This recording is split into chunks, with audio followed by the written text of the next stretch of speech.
What is manifestation before we begin? Manifestation is basically your thoughts, your feelings, your beliefs turning into reality. So it's really a scientifically backed phenomenon. We're just not talking woo woo here. Manifestation is scientifically backed in is the reticular activating system. What the reticular activating system does is it tells you this is what you pay attention to and this is what you ignore. So that results in a self fulfilling prophecy. For instance, if you're going on a job interview and you're like, I've got this job, I am so qualified for it, they are going to love me. You're going to walk into that job interview and you're going to pick up all of these cues that they love you. And you're going to respond in kind. Well, you love me, of course. And then there's that transactional impact that's related because of the reticular activating system, which said, pay attention to them loving you. They therefore are going to respond in a loving way. We do love you. And there's going to be that transactional relationship.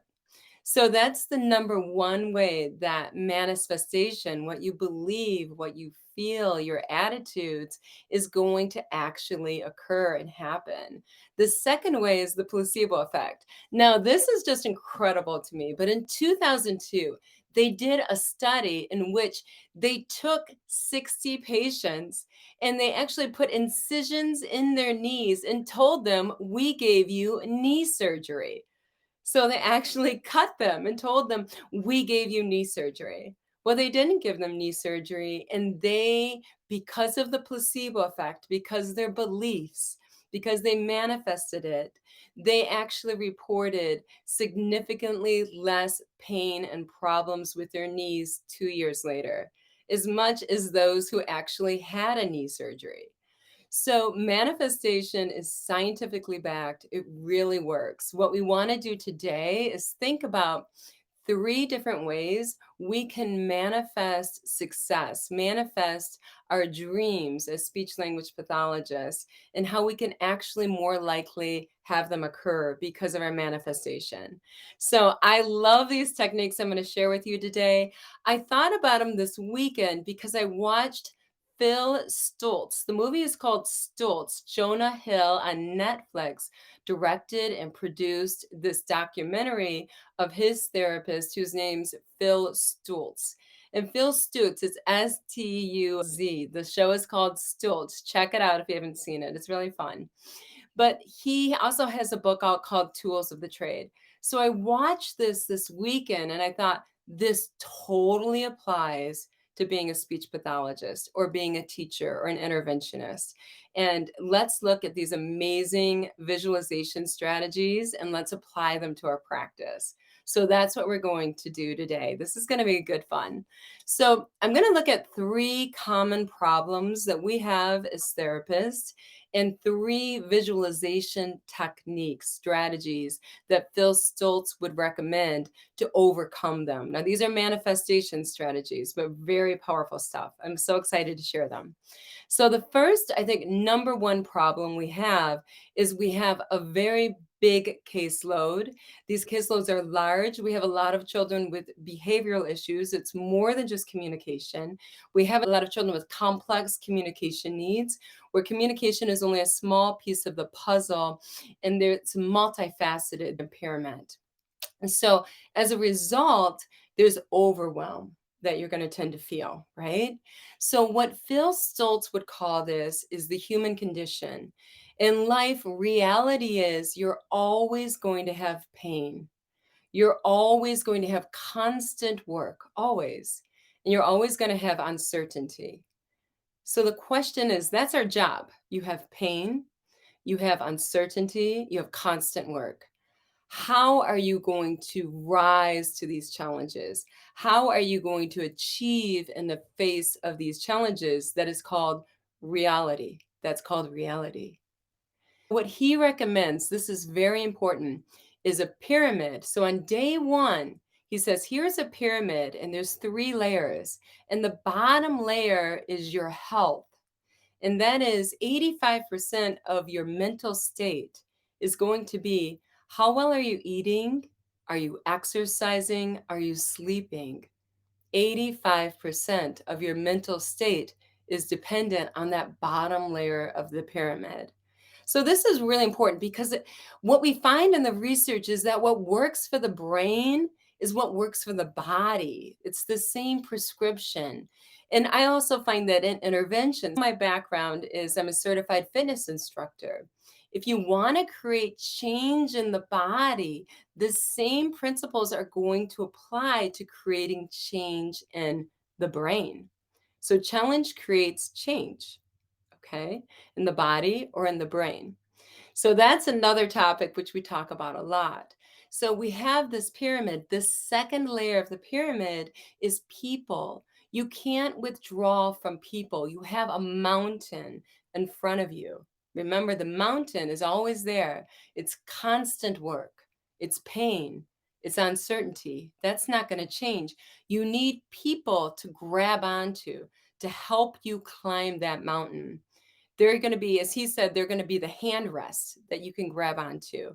So he also tells people, I need you to interact with someone, just anyone. It could be someone you don't even like. Go to lunch with them. But you need to have an interaction with people because that someone is going to represent people as a whole and that you're part of a society and a community and you're not doing this alone. So the top of the pyramid he recommends, which we're going to talk about later, is yourself, your relationship with yourself. Are you at peace with yourself? So those are the three layers that are going to help you with with dealing with reality. And reality is hard, right? It's always going to be hard, but you're going to be able to stand up to that challenge if you've got your pyramid in place. So that's number one. Think about your pyramid when it comes to overwhelm, because I know everyone else out there is like me. Your caseloads are getting higher and higher and higher. And as the school year is progressing, your job is getting harder and harder and harder. Okay, you've got this. Think about your pyramid. So the second speech pathologist problem, teacher problem, interventionist problem, parent problem, this is the second problem you're going to face if you work with children with special needs. And that is you don't have boundaries. So what I do, and I see a lot of people do, is you try to please everyone and you put yourself way on the back burner. And as a result, you're spread too thinly and this makes you ineffective. So I've done this before. What I do, I call it it's high functioning codependency, where I can give and give and give and give and give and not expect anything in return. These one-way relationships. I'll do backbends to help others.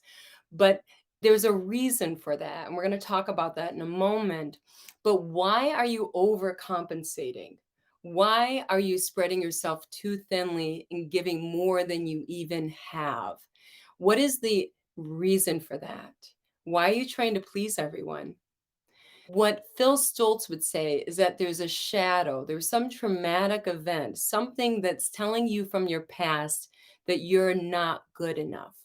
And that shadow, you try to keep in the shadow and try to keep hidden when you really need to do the opposite. You need to take that shadow out of the dark, put it on this big screen, like movie screen, and look at what it is you're ashamed of from your childhood. Look at that traumatic big, nice and big. And what you're going to do is you're going to ask it. You're going to say, what do you want to tell me? What do you want me to know? What can I learn from you? So instead of trying to hide it in the shadows, put it on a big screen and embrace it because that is part of you. And that's a very important part of you. So he gets kind of into Viktor Frankl's Man's Search for Meaning, which is kind of like what challenges the most or your traumatic events is what makes you special and what is your unique talent. So it's kind of like that Japanese art, and that Japanese art is called kintsugi. Kintsugi is when you take broken pieces of a bowl and you put them back together using gold. And that's because those cracks is what makes you special, what makes you valuable. So instead of hiding the cracks, take the cracks out and embellish them with gold. These are your gifts and use them as gifts. So that is what you're going to want to do. Think about it. If you have boundary issues, there's something that's saying you're not enough. And that's probably a shadow. So let's take that shadow, bring it out full screen, and give it attention and say, what can I learn from you? What do you want me to know? How do you feel? That's you. And when you embrace that, that's when you become all that you can be, when you embrace that trauma from the past. So I know for myself personally, my past events have made me, and I think, an incredible speech pathologist because I come in the form of bread. When I work with the children I work with, I think I only have $5 to spend. How can I use $5 and create change in your life with very limited resources? So my background has caused me to really think about the basic necessities. What are the needle movers? How can we change lives? So think about what in your background, what that shadow is, and how you can turn that upside down and make that your superpower. Okay, so the last one is my favorite. I save the best for last. The third problem speech language pathologists have is that you might have a colleague, a boss, a parent, a teaching assistant, someone that is working against what you're trying to do. This is the person that you just think of that person and you despise that person. You can't stand this person. This is the person in your life that you really, if you have any hatred, it's for this individual. Okay. So you think of that individual, and this is my favorite strategy of all. And you close your eyes and you imagine yourself in this universe that's just full of love. There's just hearts all around you. And all there is love all around you in every direction. You're surrounded by love. And you take all of that love and you put it in your heart. So all of the love in your heart. And then when it's all firmly there, you've got it all in your heart. You're going to take that and you're going to shoot it like a laser at that person.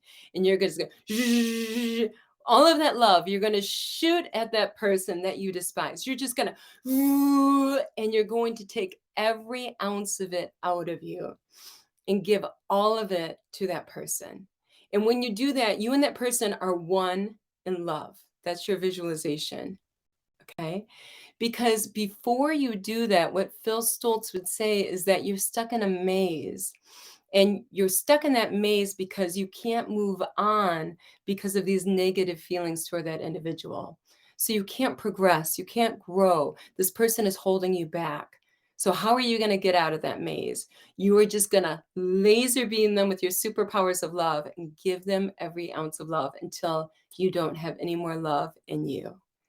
Then you're going to go on. And you're going to think, if I can do that with someone that I hate, this person in this world that I hate more than anything, then I can love everyone because I can give love to the person in the world I hate the most. So, everyone you're going to have loving feelings for. So I like that strategy the most. So I imagine myself like Wonder Woman, Gail Gadot? Is that her name? The last Wonder Woman movie when she had that evil villain and she could kill him and she didn't kill him and she took the higher road and she moved on being Wonder Woman because Wonder Woman doesn't kill people. It's kind of like that. Be a superhero and just be, "Ooh, I'm going to laser beam you with all of the love in the universe. And then I'm going to go on my way because your time here is short. And if you have these horrible feelings that are weighing you down, you're losing time in this world and you can't get that back. So, to get out of the maze, do the laser love technique. Laser shoot them with love. All of the love you have until there's no more in your heart. Just empty it out on them. So, those are the three strategies as a reminder. The first strategy is remember, yeah, life's tough. But if you take your pyramid and you take care of your pyramid, the basic is your health. The second is connecting with other people. And the top of the pyramid is connecting with yourself. You're going to be able to handle this. The second one we talked about after that is having boundaries and answering to yourself at the end of the day. And at the end of the day, you answer to yourself and your child and maybe a higher source if you have one. And that's who you answer to at the end of the day when it comes to what you're going to do with your limited time here. And the third one we talked about is others and how you can move on and get out of a maze. And when you have bad feelings toward other people, you're going to go ahead and shower them with love and move on your way. So those are the 3 strategies, and I want you to go and check out that show. It's on Netflix. It's called Stoltz. The documentary is written and directed by Jonah Hill. Instead of chicken noodle soup for the soul, it's kind of like vegetarian soup with bone broth. It's just good stuff for the soul. It's an hour and a half well spent.